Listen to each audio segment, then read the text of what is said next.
ask you some questions like on your private strategy and things like that. So what is your private strategy? So my favourite strategy would be the BRR. So we've got a few going on at the moment down in Hartlepool. So we've just bought 3 houses that we're going to convert into 6-bed, 6-bathroom HMOs, and that would probably be my favourite strategy: to buy, refurb, refinance, and rent it out. I think it's probably the same thing, BRR, convert it into a HMO or SA. So I feel like super rent is super important. Like a lot of people sort of miss the trick of going straight down a buy-to-let strategy, and they're going to get 7 to 10% returns. But if you're going to buy a property under market value, flip it on its head, recycle all that money, and then do a HMO or an SA on it, your profits are going to be double, triple what they're going to be as a buy-to-let. So I think that's an extra trick that people do. You're going to make more money from the capital appreciation of the property, but also more money from the SA in it or the HMO, rather than putting one family in it. So that's definitely the right trick. So who inspires you? So the person that inspires me the most is Lewis. So Lewis helped me massively get out of the trap of being in 9 to 5 and just working for a corporation, to now having an entrepreneurial mindset, being able to run my own successful business and transfer into that side of things. And for me, it's probably family and also helping others as well. So coming from a marketing background, it was very much like I was the only successful person. So coming into this and actually being able to help people get out of that mindset is really, really important to me. So for instance, my mum, very, very, very risk avert, and now she's thinking about strategies for the house that we've helped her buy. The same thing with Mel, like she obviously went from buying her own little house, now she's thinking about ways of renting it out and SA in it and different things like that, and allowing her to switch someone's mentality is really important.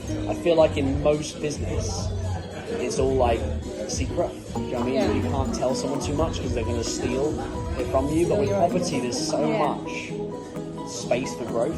Like it's like the ocean, there's so much space for growth, so you can like share it with everyone. So I think that's massive. Yeah, so that's definitely inspiring. so many properties out there that there's no short of properties, so there's no reason to not work together. Yeah, Make something definitely. grow. Exactly. Yeah. As long as you allow yourself to think outside the box. So some people are like, oh, I don't want to move out of my one town or village or whatever. Yeah. And I think that's the biggest cheat in life. Like if you get out of your own hometown, like your 20s, 30s, 40s, whatever, you realise how much opportunity there is out there. Yeah, definitely. Yeah. So I think that's definitely really important. And what's your why? Why are you doing property? So for me, one of the main reasons why I wanted to go into property full time with Lewis and take the jump is I've always seen my parents struggle, work every day, like they don't have the freedom to do anything. So I want to change my family tree and change the way in which we do things. So I want everyone to kind of be able to have the freedom like I've got now, and allow that for like my family on in the future, and have the freedom that way as well. My why, very similar I suppose. It's like to help as many people as possible become successful through something that they, I suppose, knew was a success but also didn't know how to get into it. But then family as well. Like my dad, like I said, he's worked as a bricklayer for 50 years of his life, retired, done really well for himself, but now he's got nothing to show for that, eventually. He's retired at 70, got 10, 15, 20 years left to enjoy it.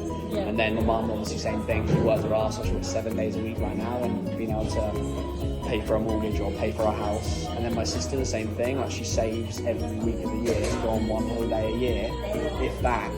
But then being able to buy a house for her or have that sort of lifestyle completely change is massive for me. Yeah, like help the family have the freedom that we've got, but also we want to travel, don't we? Travel the world. Being able to travel the world, yeah. I've done it backpacking, sorry. But like Now we want to do it shoestring luxury. budget, £1,000 a month in Thailand, but I want to do it 10 grand a month in Thailand, you know what I mean? I think that's what we all want. Yeah, exactly. So I think that's massive. And what's been your fastest selling deal? Fastest selling deal, Yeah. less than 24 hours. Yeah. So in less than 20, Two in less than 24 hours. yeah, so we sold one in like within 22 hours of it being there. The money was in the account, not even signed the terms and conditions, like they wanted it. And then we just, a couple of weeks ago, we just sold another 2 in less than 24 hours Yeah. as well. What strategy were they? Were they BRR or? They were different, weren't they? But one of them, the main ones, is probably the BRR. Like a lot of our investors are looking for ones where they can buy it and pull all their money out, or as much money as possible, and leave not anything in the deal. So that's what we tend to focus on trying to sell as well. But yeah. Also, like, especially in the northeast, a house that's around £25,000 per room is like gold dust. So if you're buying a 3-bedroom house at, let's say, 75,000, you can burn it into a 5-bed, you know, and it works out around 25,000 per room. Like, they just go really, really fast. But also, like, so there was 3 different strategies. One was like a 50 grand VRR, Yeah. so like a single let. One was not really a BRR, but it was like splitting it into 2 properties, then SA and then properties. And then the third one was like a fully tenanted social house. Yeah. You know, so I think it's a mixture of everything. Yeah, a bit of a you know? mixture. It just depends what they're actually looking for, aren't they? It's more about like this. I feel like deal selling is more about pairing an investor up with a deal rather than just throwing deals out to everyone and hoping they buy, because that just never works. Yeah. And also, the easiest deals to sell are the ones that you know they want it. So we've had so many investors we've spoke to on the phone or at business events or networking events, and they said, I want this. And as soon as the deal comes through, we don't even send it out to our lists. We'll just ring them and say, I think we found the perfect deal for you, that you said you were looking for this. This matches perfectly with what you told me you were looking for. Can we send this across? Are you still interested in looking for this deal? And that's helped massively with... Probably 50% of the deals Yeah. they see got on our list. There's probably a double the amount, but they just don't get on the list because Some a will bespoke be client, Yeah. bespoke client will obviously get first dibs, or someone we've had a chat with or a call with or met at a networking event. Yeah. We don't bother sending out to everyone. We just like say, hey, did you want this? And half the time we're like, yeah, 100%. You know? Yeah. So, like recently as well, like you've been doing this on your own, but then you've come out. So what would you say like a female-male relationship, work relationship, do you think that works in property? 100%. Yeah, massively. I think we work really, really well together in property, like female and female, but also it helps with more confidence. I think like women have like a lack of respect within the property side of things, and having Lewis there and he always says to people, no, you go through Mel, you go through Mel. Always got my back to say, no, actually, I don't need to deal with everything, you're going through Mel, that's what she deals with. And just pushes people more towards me and just boosts that I actually am as level as what he is in the property. Yeah. But also, I think like you can't do everything yourself. Do you know what I mean? Like Mel's got so many strengths that I've not got.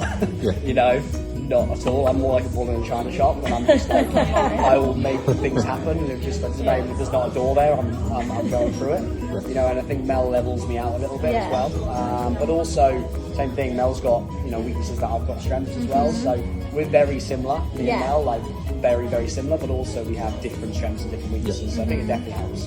But it's not really more about being a female and a man. I think it's more about using each other's Equalize, strengths. yeah. do you know what I mean? Like, it could be 2 blokes or 2 women or 2 brothers or whatever, but it's like, do you gel? Do you know what I mean? And like, do you trust each other 100%? You can't be everywhere at once. You know, and we've tried that quite a lot. At the start, we'd be like, we all go everywhere together, and you get half as much done because You're with each other 24/7, yeah. But if you can trust each other enough, that Mel can go and do this and I can go and do that, and we're always going to have each other's back. Yeah. It's worth it. So I think that's the most important thing.